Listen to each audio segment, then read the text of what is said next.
अस्सलामुअलैकुम everyone, welcome back to this channel. So you know कि आप ई कॉमर्स का प्रोजेक्ट कर रहे हैं यूजिंग HTML और CSS। सो हमने लास्ट पार्ट में हमने एक ऑफ़र बैनर क्रिएट किया था, आपने देखा भी था। होप सो कि आपको उस पार्ट की समझ आई होगी। तो अगर आपने अभी तक प्रीवियस पार्ट्स नहीं देखे तो मेरी प्लेलिस्ट है मेरे चैनल पर, आप उनको विज़िट कर लें, ठीक है। तो बिना टाइम वेस्ट किए हम अपनी VS कोड पर वापस चलते हैं और यहाँ पर मैं अपनी फाइल्स पर आ चुकी हूँ। तो और ये देख लीजिए मैं index.html पर आ चुकी हूँ और यहाँ पर मैं सेम वही प्रोसेस से एक क्लास बनाऊँगी रैपर के नेम से, जिसको हमने पहले ही स्टाइल करके रखा हुआ है, ठीक है। और इसके अंदर मैं एक वेट 25 दे दूँगी, मतलब 25 के वेट दे दूँगी। क्लास ही हमने पहले ही इसको स्टाइल किया हुआ है कि इसकी वेट 25% हो गई कॉमन डॉट CSS में, ठीक है। और रेंज लेफ़्ट को भी हमने पहले से डिज़ाइन किया हुआ है, ये देख लें, रेंज लेफ़्ट भी है और वेट 25 भी है और ऊपर रैपर भी है, ठीक है।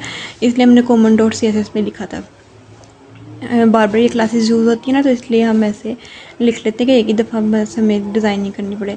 उसके बाद मैंने एक और क्लास बनाई जिसका नाम मैंने रखा है कार्ट, और इसके अंदर मैं एक डिव बनाऊंगी और डिव के अंदर मैं एक इमेज टैग लगा के अपनी इमेज लगाऊंगी, ठीक है। अब इमेज मैं अपने ना यहाँ पर मैंने डाउनलोड करके रख लिया है प्रोडक्ट 1 के नेम से, ठीक है। ये PNG में डाउनलोड करके रख लिया, ये कुछ इस तरह से दिखती है। तो हम आते हैं और यहाँ पर इस इमेज का नेम लिखते हैं। इस इमेज का नेम क्या है? प्रोडक्ट। तो हम यहाँ पर बस इमेज का नेम लिख देंगे। तो ये देख लेते हैं एक दफ़ा। तो ये देखें हमारे पास इमेज सक्सेसफुली अपलोड हो चुकी है। सो अब हम इसी इमेज के नीचे एक इस डिव से निकलकर हम एक और डिव बनाएंगे और उसको क्लास का नाम देंगे कार्ट प्राइस, ठीक है। और इसके अंदर मैं एक हेडिंग टैग लगा लेती हूँ, लाइक H5 या H6 में से कोई भी लगा लो। तो यहाँ पे मैंने H6 टैग लगा लिया है और यहाँ पर मैंने लिख दिया है 2 पीस कलेक्शन, मतलब मैंने ना अपनी इमेज के अकॉर्डिंग लिखा है कि ये 2 पीस कलेक्शन है, ठीक है। तो अब देख लें, यहाँ पर ना मैं ना कार्ट प्राइस की जगह ना कार्ट डिटेल लिखती हूँ, क्योंकि हम ये कार्ट डिटेल्स लिख लें या कार्ट टेक्स्ट लिख लें, ठीक है, क्योंकि हम यहाँ पर डिटेल दे रहे हैं। और जब हमने अब न्यू क्लास बनानी है ना, उसको हम दे देते हैं name cart text, sorry cart price की, ठीक है। यहाँ पर आते हैं कार्ट प्राइस, अब लिखते हैं, मतलब अब हम इसमें अपनी इमेज का जो प्राइस है वो मेंशन करेंगे, ठीक है। यहाँ पर फॉर्मेट कर लेते हैं डॉक्यूमेंट फॉर्मेट करने का पर्पस ये होता है कि हमारा कोड खूबसूरत दिखे, मतलब लाइन्स टू लाइन ठीक हो, ठीक है। अब H6 में आ जाते हैं। H6 मतलब H5 H6 किसी भी हेडिंग टैग में आप इसकी प्राइस लिख लो। तो अगर आपने डॉलर्स में लिखनी है तो डॉलर्स में लिख लो, वरना रैंडमली मैं अपनी पाकिस्तानी रुपीज़ में लिख रही हूँ। तो यहाँ पर मैंने 2200 लिख दिया प्राइस रैंडमली। और मैंने ये 2 मरतबा क्यों लिखा, क्योंकि मैं इनको क्लास दूँगी, मतलब करंट प्राइस क्या है और पहले क्या थी डिस्काउंट प्राइस, ठीक है। इसको क्लास देते हैं करंट, मतलब ये करंट प्राइस होगी, और आप चाहें तो करंट प्राइस फुल भी लिख सकते हैं। तो और इसको दे देते हैं लास्ट प्राइस, मतलब पहले कौन सी थी और करंट वाली कौन थी। तो ये देखें यहाँ पर हमारे पास प्राइसेस लग चुकी हैं और टेक्स्ट भी शो हो रहा है, ठीक है, डन। तो अब हम क्या करते हैं, हम इस डिव से निकल के एक और डिव बनाते हैं और उसको नाम देते हैं कार्ट फूटर का, मतलब उसके फूटर में हम मतलब व्यू डिटेल्स लिखेंगे और ऐड टू कार्ट का वो मतलब बताएंगे कि आप ऐड टू कार्ट कर सकते हैं व्यू डिटेल, बट ये स्टैटिक होगा, डायनामिकली नहीं होगा, ठीक है। मतलब आप करेंगे ना इस पर क्लिक ऐड टू कार्ट पर, तो वो ऐसा कुछ भी नहीं होने वाला, क्योंकि ये स्टैटिक है, हम सिर्फ HTML और CSS यूज़ कर रहे हैं, ठीक है। अब यहाँ पर मैंने A टैग के अंदर व्यू डिटेल्स लिख दी है और साथ ही हम कोई डिटेल्स वाला कोई हम इस तरह का आइकन भी लगा सकते हैं फ़ॉन्ट ऑसम से। तो जहाँ पर मैंने आइकन्स काफ़ी मैंने लगाए हुए हैं, तो यहाँ पर मैं कोई भी आइकन यहाँ से कॉपी कर लेती हूँ। जैसे ये वाला मैंने कॉपी कर लिया, फॉर्म में जो लगा हुआ ना सर्च का आइकन। तो यहाँ पर मैंने इसको आई वाले को ये उठाया और कॉपी किया, और इसमें बस मैं ना वो चेंज कर दूँगी कि मतलब लगे कि ये व्यू डिटेल्स वाला है, ठीक है, क्योंकि ये है तो आइकन सर्च वाला। आप चाहें तो फ़ॉन्ट ऑसम से डायरेक्ट सर्च करके आप यहाँ पर पुट कर सकते हैं, पेस्ट कर सकते हैं, अगर आपको ज़ुबानी नहीं याद। तो यहाँ पर मैं बस लिखूँगी आई, मतलब व्यू डिटेल्स, मतलब हम आई लिखेंगे तो ये हमारा आइकन लग जाएगा आई वाला, ठीक है। आप फ़ॉन्ट ऑसम में आई वाला आइकन सर्च करेंगे तो आपके पास कुछ इस तरह से दिखेगा, ठीक है। अब पता चल रहा है कि हम व्यू डिटेल्स को व्यू कर रहे हैं। इसी तरह मैं इसी टैग को कॉपी करूँगी और एक और मैं लगाऊंगी और उसमें मैं ना उस कार्ट वाला आइकन लगाऊंगी। ठीक है, ये कार्ट डाउन वाला जो लगा हुआ है ना, यही वाला मैं आइकन लगाऊंगी। और 1 सेकंड, इसके साथ डाउन भी लिख सकते हैं, डाउन।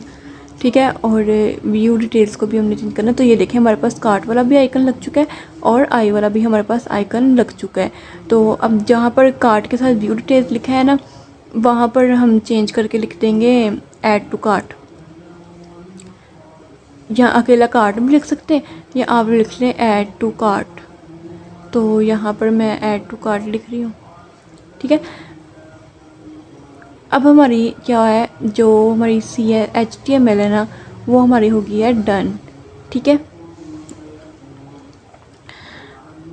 तो सही डन हो चुकी है। और अब हम इसकी स्टाइलिंग करते हैं। तो सबसे पहले हम यहाँ से पिक क्या करेंगे, कार्ट वाली क्लास। ठीक है, इस कार्ट वाली क्लास को पिक करेंगे। रैपर और रेंज लेफ्ट वाली पहले से ही डिज़ाइन, तो इसलिए हम उसको नहीं तंग करेंगे। ठीक है, बस हम कार्ट वाली क्लास को उठाया और यहाँ पर इसकी स्टाइलिंग करना स्टार्ट करी। बॉर्डर लगा लेते हैं सबसे पहले। प्रीवियस वीडियो में आपको बॉर्डर दिखा नज़र आएगा, तो वो इस तरह से लगा है। थोड़ी सी वीडियो वो आगे पीछे लग चुकी है मुझसे। ठीक है, तो आप इस तरह से बॉर्डर लगाइएगा, तो आपके पास वैसे ही बॉर्डर शो होगा जो आपको पीछे शो होगा। ठीक है, बॉर्डर का कलर मैंने थोड़ा सा लाइट ग्रे सा दिया है और यहाँ पर मार्जिन राइट दे देते हैं इसको। पूरी जो कार्ट की क्लास है जिसमें हमने सारा कुछ लिखा है 25 पिक्सल का। तो ये देखें यहाँ पर मार्जिन राइट देने से ये थोड़ी इमेज राइट तरफ हो चुकी है। तो अब जो मैं क्या करूँगी, जो इमेज है ना कार्ट के अंदर, मैं उसकी बस विड्थ वगैरह सेट कर दूँगी। तो यहाँ पर मैंने इसकी विड्थ रख दी है 100%। ठीक है, आपको नीचे फिर से एक बॉर्डर बॉटम नज़र आ रहा होगा। और तो ये मुझसे फिर आई थिंक सो वीडियो आगे पीछे हो गया। तो मैं आपको जब आएगा बॉर्डर बॉटम तो मैं आपको दिखाऊंगी कि ये किस लिए लगा हुआ है, मतलब किस तरह से लगा हुआ है। तो बस मैंने इमेज को सिर्फ विड्थ दी हुई है।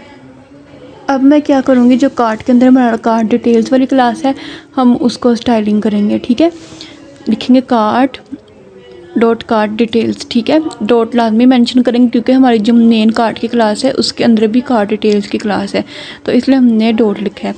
अब हम इसमें, मैं आपको बता रही थी कि मैंने बॉर्डर दिया हुआ है टॉप से भी और बॉटम से भी, तो वो इस तरह से दिया है। सिंपली मैंने बस बॉर्डर बॉटम की प्रॉपर्टीज़ यूज़ की है। तो यहाँ पर बॉर्डर बॉटम भी 1 पिक्सल सॉलिड उसकी टाइप रखेंगे और उसको कलर दे देंगे। ठीक है, कलर मैंने लाइट ग्रे था दिया, आप लाइट ग्रे भी लिख सकते हैं या आप कोड भी अगर आपको याद है तो आप वो भी लिख सकते हैं। ठीक है, अब पैडिंग में दे देती हूँ 15 पिक्सल चारों साइड से।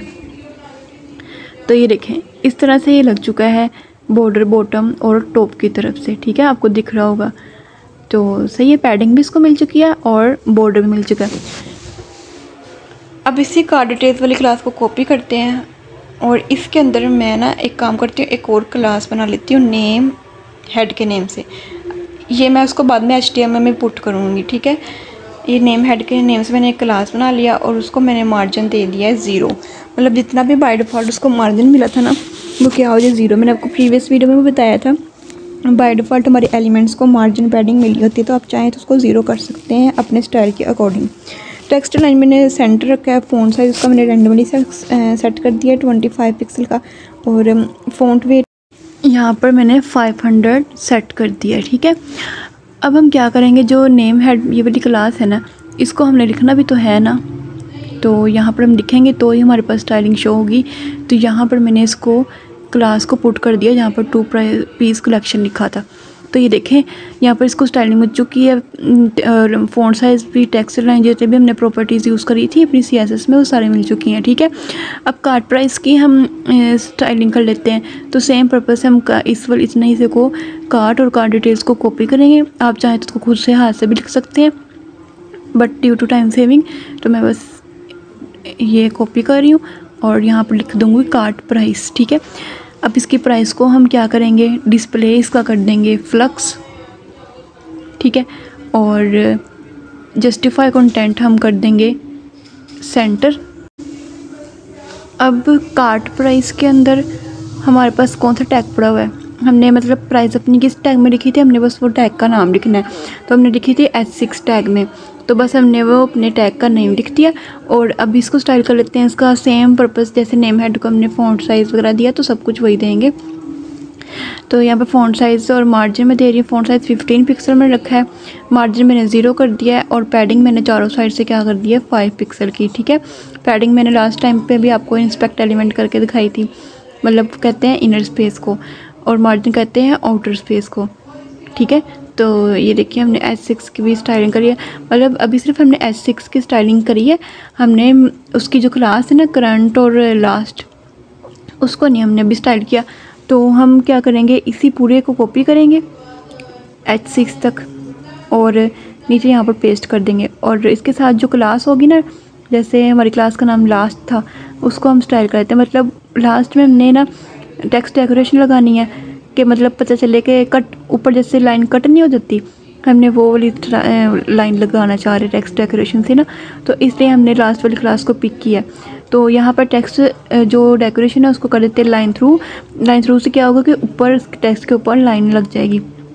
कलर इसका ब्लड सा कोई रख देते हैं ताकि पता चले कि पहले ब्लड थी, मतलब ये देखें, मतलब मैंने कलर ग्रे से सेलेक्ट किया है और ऊपर लाइन टेक्स्ट डेकोरेशन से लाइन लगा दी है ताकि पता चले लोगों को पहले प्राइस ये थी और न्यू प्राइस अब क्या है ये है। तो यहाँ पर मैं आपको जूम करके और दिखा देती हूँ ताकि आपको क्लियरली अंडरस्टैंड हो। तो ये देखें इस तरह से हमारे पास अब पता चल रहा है अच्छे तरीके से कि करंट प्राइस क्या है और लास्ट प्राइस क्या है, इसलिए हमने इन दोनों को अलग अलग क्लासेस दी थी। अब आ जाता है लास्ट पे जो हमारा कार्ड फूटर है, इसको हम स्टाइल कर लेते हैं। तो यहाँ पर लिखते हैं कार्ड फूटर अपनी क्लास का नेम, और मतलब और डॉट कार्ड हमने लाजमी लिखना है क्योंकि हमारे कार्ड के अंदर ये सारी क्लासेस हैं। इसका सबसे पहले क्या कर देते हैं डिस्प्ले फ्लक्स। डिस्प्ले फ्लक्स से हमें बहुत बेनिफिट मिल जाता है, इससे हमारे लिए स्टाइलिंग करना और भी ईजी हो जाता है, ख़ासतौर पर जब हमने डिज़ाइन को रिस्पॉन्सिव बनाना हो, ठीक है। इसके साथ जस्टिफाई कंटेंट करने से हॉरिजेंटली ये स्पेस मतलब जस्टिफाई कंटेंट स्पेस बिटवीन से ये होता है कि हमारे हॉरिजेंटली ये हॉरिजेंटल स्पेस आ जाएगी हमारे टेक्स्ट के दरमियान, ठीक है। जैसे आप देख रहे हैं कार्ट, ऐड टू कार्ट और व्यू डिटेल्स में आप देख रही हैं ना, तो इस तरह से। तो यहाँ पर इसको सेट करते हैं 1 सेकंड। तो ये देखिएगा मैं आपको अभी इंस्पेक्ट एलिमेंट करके समझाती हूँ। यहाँ पर इसको सिलेक्ट करेंगे, इस पूरे डिप को कार्ड फ्लक्स ये दिखा, जैसे मैं डिस्प्ले फ्लक्स को किया कट तो उसके साथ जस्टिफाई कंटेंट भी कट हो गया क्योंकि ये डिस्प्ले फ्लक्स की प्रॉपर्टीज़ में ही आते हैं, line item, justify content, flux start, ये सब कुछ ना फ्लक्स की प्रॉपर्टीज़ में आता है। तो जस्टिफाई कंटेंट से क्या हुआ कि इसके दरमियान स्पेस मिल गई। आप चाहे तो उसको मार्जिन पैडिंग से भी कर सकते थे बट वो थोड़ा डिफ़िकल्ट टास्क हो जाता है, इसलिए फ्लक्स हमारे लिए बहुत हेल्प करता है। फ्लक्स से हमारे लिए डिज़ाइनिंग करना बहुत ईजी होता है। जहाँ पर हमें मार्जिन पैडिंग इतनी ज़्यादा देनी पड़नी थी वहाँ पर हमने बस क्या किया डिस्प्ले फ्लक्स किया और जस्टिफाई कंटेंट किया और स्पेस बिटवीन कर दिया, तो स्पेस आ गई, ठीक है। अब इसके कार्ड फुटर के अंदर जो हमारा ए टैग है उसको हम स्टाइल कर लेते हैं। बाय डिफ़ॉल्ट उसका कलर ब्लू है और हम इसका कलर क्या चेंज कर देते हैं जो हमारे डिज़ाइन में चल रहा है, और इसका फ़ॉन्ट साइज़ हम कर देते हैं 15 पिक्सल का, ठीक है। तो ये देखें इसको कलर भी मिल चुका है और फ़ॉन्ट साइज़ भी इसका बढ़ चुका है, ठीक है। ए टैग के अंदर हमारे आइकन्स थे इसलिए हमारे आइकन्स को भी कलर लग चुका है, पहले हमारे आइकन्स ब्लैक थे, ठीक है। अब हम क्या करते हैं, हम आते हैं जो ऊपर कार्ड डिटेल जहाँ पर हमने नेम हेड, यहाँ पर क्या करते हैं मार्जिन बॉटम दे देते हैं 15 पिक्सल का कोई। तो ये देखें हमारी इमेज काफ़ी बड़ी हो चुकी है। यहाँ हम ऐसा भी कर सकते हैं कि मार्जिन बॉटम ना हम जो मेन कार्ड की क्लास है उस पर भी दे सकते हैं, बट उससे पहले हम यहाँ पर देख लेते हैं कि हमने मार्जिन बॉटम जो है हमें 15 पिक्सल का ही सही है या इससे ज़्यादा या कम भी कर सकते हैं। तो आप इंस्पेक्ट एलिमेंट करके इस वाले पोर्शन को सिलेक्ट करें जहाँ पर हमने ये दी था, जहाँ पर हमने मार्जिन बॉटम भी दिया। तो ये देखें मैं इसको सेट कर रही हूँ, ये देखें मुझे इंस्पेक्ट एलिमेंट से ना अपने क्रोम पेज पर पता चल जाता है कि मुझे कितना साइज़ रखना चाहिए। तो यहाँ पर मैं ऐसा करती हूँ मार्जिन बॉटम ना यहाँ लिखने के बजाय मैं ना ऊपर जो हमारी मेन क्लास है ना कार्ड उस पर मैं पुट कर देती हूँ, ठीक है। यहाँ पर लिखते हैं मार्जिन बॉटम और सेट कर देते हैं 15 पिक्सल। तो अब मुझे क्या है, मुझे वही बेटर ये वाला मुझे बेटर ज़्यादा लग रहा है, ठीक है। तो ऑलमोस्ट हमारा ये रेडी हो चुका है। अब हम सिंपली हम क्या करेंगे, आपको एक रो में जितनी भी इमेजेस ऐड करनी है आप वहाँ पर इमेजेस ऐड करवा सकते हैं, ठीक है। तो ये देखिएगा ये मार्जिन बॉटम, इसको आप चाहें तो आप ज़्यादा कम भी कर सकते हैं बट मेरे ख्याल में ये 15 पिक्सल सेट रहेगा, बाकी मैं देख लेती हूँ। तो ये देखिए मुझे 15 पिक्सल मतलब ये सेट है, मतलब अच्छा लग रहा है। आप इसको चेंज वगैरह कर सकते हैं, ज़रूरी नहीं है कि जितने मैंने ही दिया उतना ही देना है, ठीक है। अब मैं क्या करती हूँ, इस पूरी डिव को, कार्ट वाली डिव को कॉपी करूँगी, ठीक है।